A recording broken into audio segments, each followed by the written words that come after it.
First and foremost, I want to say happy Thanksgiving to you all. And I think we all should spend less time on TikTok and more time with our family.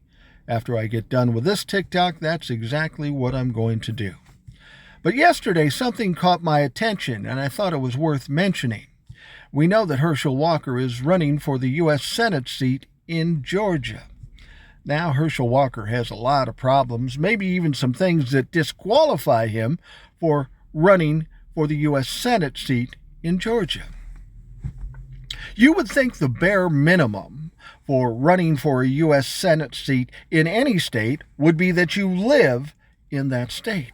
But that's not the case with Herschel Walker. Sure, he has a history with Georgia, but his home is in Dallas, Texas. Now, theoretically, Herschel Walker could move from Dallas, Texas, make his primary residence in Georgia, but that's not what happened.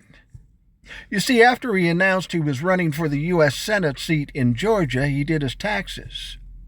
And he took a homestead credit on his home in Dallas, Texas. Now, you can only do that if that's your primary residence.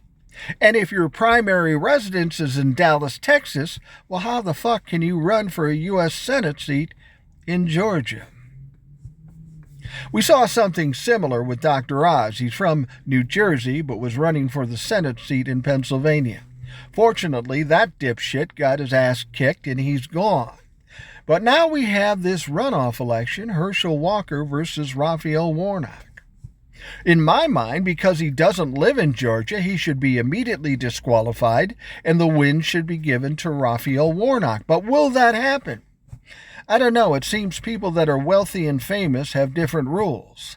But this has to be at the bare minimum a rule, if not a law. So is anything going to be done? I don't hear as much of the media talking about it because I think it's a big deal and they should be talking about it. Is that how this is going to be now? Elections are going to be a fucking free-for-all. No matter where you live, you can run for anything you want. I mean, the next time the election for the governorship comes up in Florida, can I run? I mean, I'm in Minnesota, but I've been to Florida before. I've been to Florida a number of times. Or I own a property in Georgia. Can I run for the governorship of Georgia, even though I live in Minnesota? This is a fucked up mess. This is something we need to straighten out. And Herschel Walker has no business being in this runoff election.